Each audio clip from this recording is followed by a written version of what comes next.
You learned to interrupt your own healing. Something old etched into your system that truly relaxing was dangerous. And ever since then, a part of you watches every sign of relief as it tries to emerge. The body rehearses a sigh, the chest begins to soften, and in that exact moment, a lock snaps shut. The jaw tightens, the breath lifts, the mind pulls you away from what you were feeling. The relief that was trying to be born gets cut off before it can complete its cycle. This video does not teach you to force relaxation. It teaches you to recognize the precise point where you interrupt something that already began on its own. There is a threshold between relief starting and control stepping in to contain it. As long as this place remains invisible, every practice will repeat the same incomplete loop. The body knows how to finish. It always has. What is missing is you stepping out of the way when the moment arrives. Some people organize this same principle differently, breaking the process into successive bodily cycles instead of treating it as a single isolated gesture. The logic is simple. When the body learns to complete small discharge movements, it stops sabotaging the larger ones. This kind of deepening appears in healing in motion, 22 somatic cycles to release trauma, restore flow, and return to creation. Mentioned only as a reference in the first pinned comment for those who feel aligned with this progressive approach. Still, in daily life, the pattern returns almost without warning.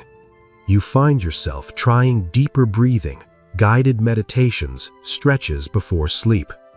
For a few minutes, something genuinely gives way. The shoulders drop, the chest finds space, a warm wave moves through the body. But the movement does not hold. Before it can stabilize, everything snaps back to what is familiar. The rigidity settles in the same place as if nothing had happened, and you begin searching for another method to repeat the same interrupted beginning.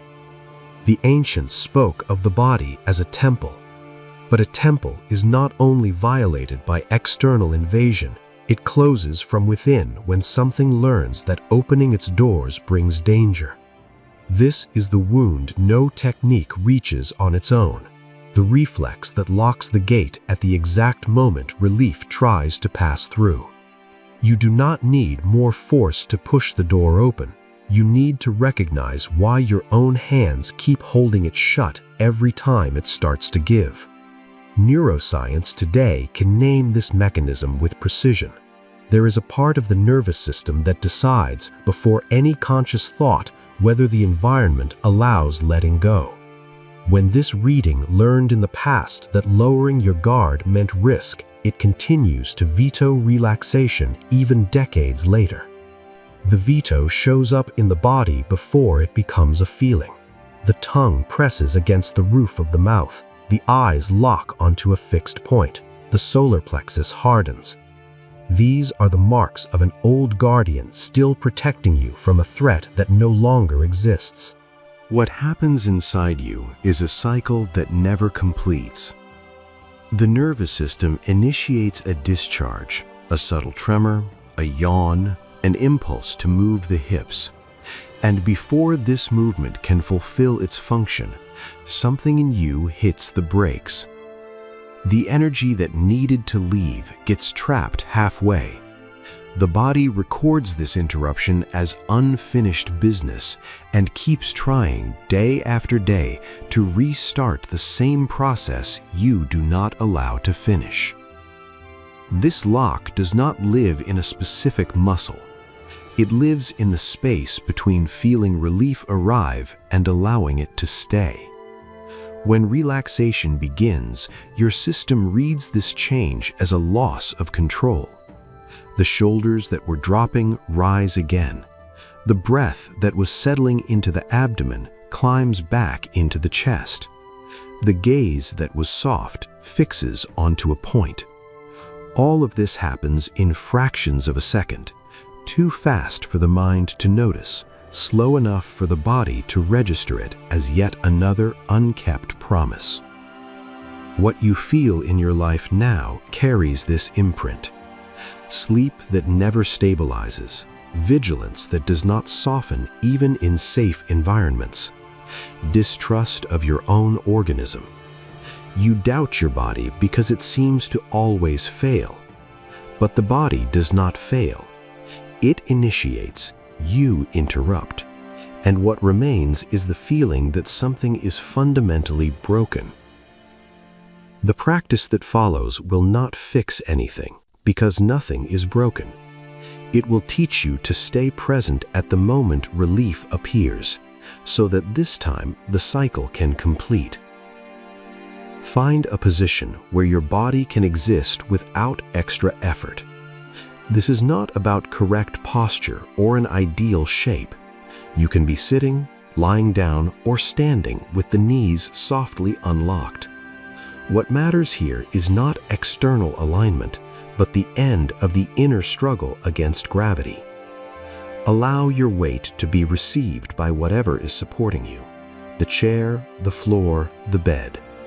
Do not push the body upward. Let it be held from below. Your eyes may remain open or closed. If they stay open, do not use them as a tool. Let your gaze rest somewhere in front of you without fixing, without searching, without organizing the visual field. Simply allow the eyes to be there, settled, as if you have nowhere to go and nothing is expected to happen.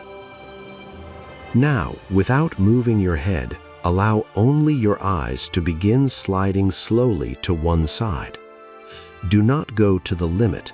Move only as far as is comfortable, without stretching, without proving anything. Stay there for a few moments. While the eyes remain in that position, notice what happens in the neck, the jaw, behind the eyes, at the base of the skull. Do not interpret, just register.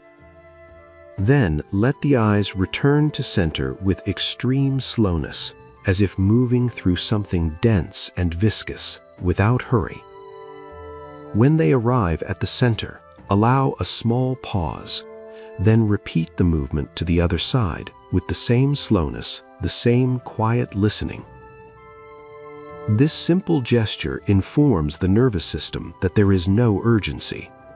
When the eyes can wander without a fixed direction, the body receives a clear signal that it does not need to maintain vigilance. Now bring your attention to the exhale. Do not control the inhale. Simply notice the exact moment the air begins to leave. From there, allow that release to last a little longer than usual. Do not count, do not calculate, do not turn this into a technique. Let the air pour out as if there were no rush at all to breathe in again. A prolonged exhale is a silent invitation for the body to step out of readiness. Each longer release tells the organism there is no need to run, fight, or prepare. This is the exact place where you usually interrupt. The body is trying to complete a discharge that was left suspended. Allow the movement to continue for a few seconds longer than you normally would. It may feel strange. It may bring the sense that something is slipping out of control.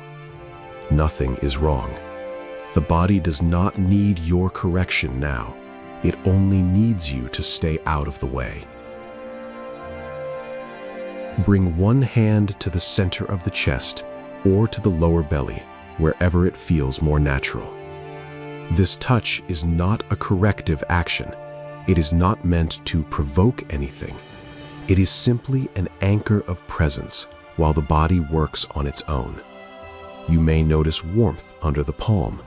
You may sense an inner softening, a subtle pulsing, a feeling of settling downward. Or you may notice nothing in particular.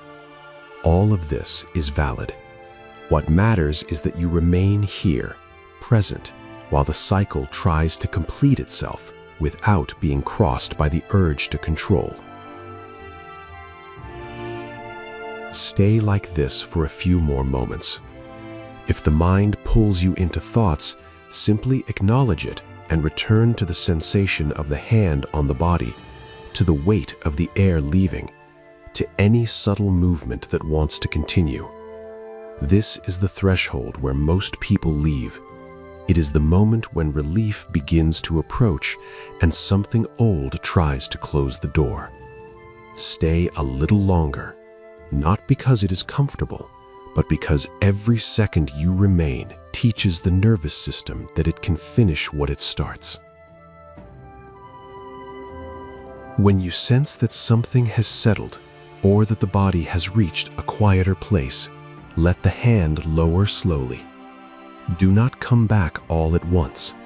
Allow the eyes to open in their own time. Allow movement to return gradually. Something happened here that does not need a name. The body initiated a cycle, and you did not interrupt it. Maybe for the first time in a long while, the door stayed open all the way through. What happened here does not end when the video ends. It leaves traces that can be noticed in the moments that follow. The breath finding more space, the jaw not bracing as quickly, the body taking a little longer before slipping into alert. These are simple signs, but precise ones. They show that a cycle moved past the point where it used to be cut short. In the coming days, the old pattern may try to return. Relief begins to appear, and with it, the automatic impulse to contain. When that happens, return to the anchor gesture. Press the thumb against the middle finger. Allow the exhale to extend slightly, and hold your presence without correcting anything. Do not wait for silence or ideal conditions. A few moments are enough when permission is clear. This gesture is not meant to provoke states or guarantee results. It serves to remind the body of something that has already happened. Each repetition reinforces the memory that the process can continue without being interrupted. Little by little, the organism learns that it does not need to lock up at the exact moment it starts to function. If this experience touched something real in you, acknowledge it. In the comments, write the sentence that anchors what was lived here. I allow healing and step out of the way. This record recognizes a movement that has already passed through the body and does not need to be explained. From here on, there is nothing to seek. What remains is the capacity to stay when relief begins, to stay without containing, without rushing, without closing too early. This is where the relationship with healing reorganizes itself, because the body begins to trust that it can complete. The body never forgot how healing happens. What changed today was the gesture that used to step in and interrupt. This time, you stayed. And when interruption ceases, healing does not need to be pushed. It completes itself and settles, creating a steadier base to move through whatever comes next.